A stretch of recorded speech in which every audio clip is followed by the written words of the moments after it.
네, 양가희 기자 안녕하세요. 안녕하세요. 네, 오늘 누리과정과 관련해서 기자회견이 있었다고 하죠. 이와 관련된 자세한 소식 좀 전해주시죠.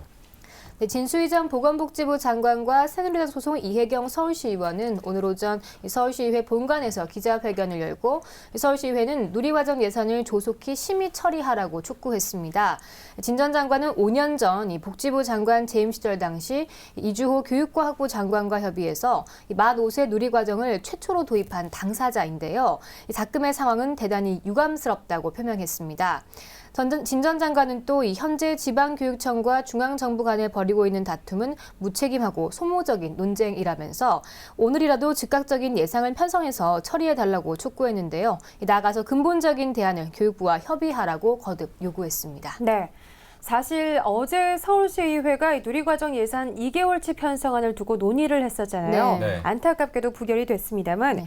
다음 달 2일에 다시 논의하기로 했다고요? 네, 서울시의회 더불어민주당은 어제 긴급 의원 총회를 열고 누리과정 예산 2개월치 편성안을 논의했었는데요. 의원들 간의 이견으로 부결이 됐습니다. 네. 김문수 서울시의회 교육위원장은 정부가 직접 책임져야 할 누리과정 예산에 대해서 정부가 태도 변화를 전혀 보이지 않는 상황에서 통과시킬 수 없다는 의견이 많았다고 말했는데요.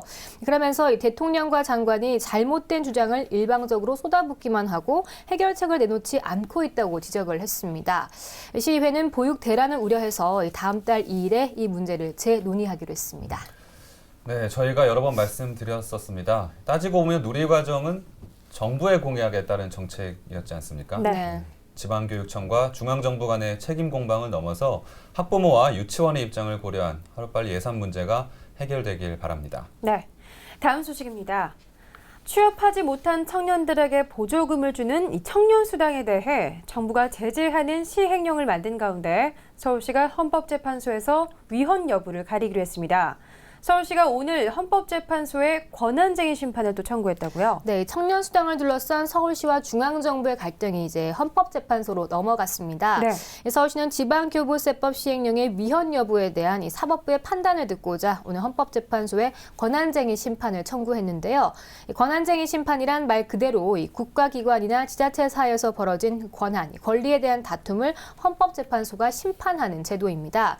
앞서 지난해 12월 중앙정부는 이 지자체가 사회보장 제도를 만들 때 정부와 협의하거나 조정하지 않으면 지자체가 집행한 금액만큼 이 지방교부세를 삭감한다는 시행령을 가결했는데요. 개정안은 올해 1월 1일부터 적용이 되고 있습니다. 이 때문에 개정된 시행령에 따라서 서울시가 올해 청년활동 지원비 사업을 강행하면 재정적으로 불이익을 받게 되는 것인데요. 네. 서울시는 교부세를 수단으로 이 헌법과 지방자치법이 보장하는 지방자치권을 정부가 사실상 통제하는 것은 문제가 있다는 입장입니다. 네, 서울시의 청년수당 정책을 막기 위해서 정부가 시행령까지 개정했는데요. 참 이런 거 빨리 개정하네요. 네. 시의 손발을 묶었다는 겁니다. 서울시도 강경한 입장 보이고 있죠? 네, 그렇습니다. 서울시는 개정된 지방교부세법 시행령이 지자체 주민복지 사무를 사실상 통제하면서 지방자치권, 자치재정권, 그리고 지방교부세 수수권을 침해하고 있다고 주장하고 있습니다. 이어 지방교부세는 이 중앙정부가 주는 보조금이 아니라 지자체가 사무 처리를 위해서 당연히 배분받아야 할 권리이므로 지방교부세 감액과 반환은 매우 엄격한 요건에 따라서 제한적으로 이루어져야 한다고 주장했습니다. 네. 정부와 지자체의 힘겨루기, 헌법재판소는 과연 어떤 결정을 내릴지 주목이 되고 있습니다. 네, 그래도 뭐 제일 중요한 건 본질을 잊지 않는 거 아니겠습니까? 네. 청년수당 핵심의 주체 바로 청년입니다. 청년들의 입장과 상황이 충분히 반영된 방향으로 사안이 좀 흘러갔으면 좋겠네요. 네. 마지막 소식 전해드리겠습니다. 외국인 여행자들의 눈으로 본 서울의 모습과 또 그들에게 특별하게 다가온 서울의 매력이란 무엇일까요?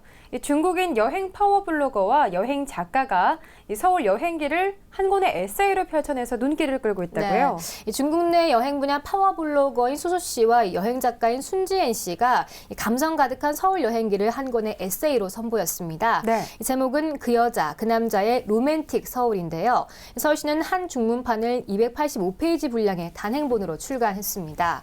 이 수수 씨는 중국 대표 SNS죠. 이 웨이보의 여행 분야에서 326만 명의 팬을 보유한 파워블로거 인사이기도 하고요. 네. 이 순지엔 순지엔 씨는 14년간 이 95개국을 여행해온 베스트셀러 작가로서 여행 관련 방송과 강연 활동 등을 펼치고 있습니다.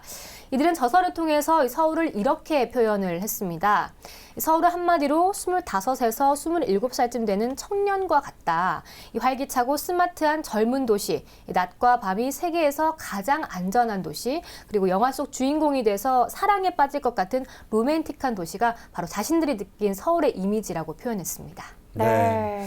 이 두 사람이 서울을 표현한 이 말들이 다 맞네요. 그러네요. 네. 기가 막히게 맞는 느낌인데 이 중국 내 여행 분야에서 활발하게 활동하고 있는 두 작가가 서울을 직접 여행하면서 중국인의 시선으로 본 서울을 썼다고 하니까 어떤 내용이 담겼을지 궁금합니다. 네, 맞습니다. 아직 서울을 방문하지 않은 잠재적인 중국인 관광객들에게도 이 서울에 대한 매력과 흥미를 부각시키는 계기가 될 것 같은데 어쩐지 좀 고마운 마음이 드네요. 네, 그렇죠. 뿐만 아니라 서울에 거주하는 유학생과 외국인 그리고 서울 시민들에게도 이 서울의 또 다른 매력을 또 발견할 수 있는 좋은 기회가 되지 않을까 싶은데요. 네. 이 책은 정보 전달 위주의 기존 여행 가이드북과는 달리 여행 기록을 남기듯이 이 공감 가는 글과 다양한 이미지로 구성이 되어 있습니다. 이 책은 두 파트로 구성이 됐는데 수소 씨가 느낀 역동적인 서울의 모습을 담은 열정을 품고 꿈을 그리다 편과 순지엔 씨가 정적이고 고즈넉한 서울의 매력을 소개한 머문 시간이 품은 여유를 얻다 편입니다. 네. 이 열정을 품고 꿈을 그리다 편은 이 홍대와 동대문 시장 그리고 강남거리와 노량진 등 젊음과 열정이 숨쉬는 서울의 매력을 발랄하게 소개하고 있고요. 이 머문 시간이 품은 여유를 얻다 편은 이 북한산 둘레길과 이 화계사 템플스테이 그리고 북촌 한옥마을 등 이 자연과 어우러진 서울 그리고 옛것이 살아있는 서울의 모습을 잘 표현하고 있습니다. 여기에 중국인 관광객들의 최근 여행 선호도를 반영하고 여행 알짜배기 정보까지 모두 갖춰서 특별한 여행 길잡이가 될 것으로 기대가 되고 있는데요. 네. 그 여자 그 남자의 로맨틱 서울은 이 서울 대표 관광 홈페이지와 온라인 플랫폼 서울스토리의 전문을 게재해서 누구나 쉽게 볼 수 있도록 하고 있습니다. 네, 기존의 단순한 가이드북 형식에서 벗어나서 외국인의 눈을 통해 바라본 서울의 색다른 매력을 담아낸 책입니다. 이 책 통해서 보다 많은 중국인들이 서울을 느끼고 또 공감하고 이어서 방문까지 하는 기회가 늘어나길 기대해 보겠습니다. 네, 지금까지 양가희 기자와 수도권 이슈 브리핑 함께했습니다. 양가 기자 고맙습니다. 고맙습니다.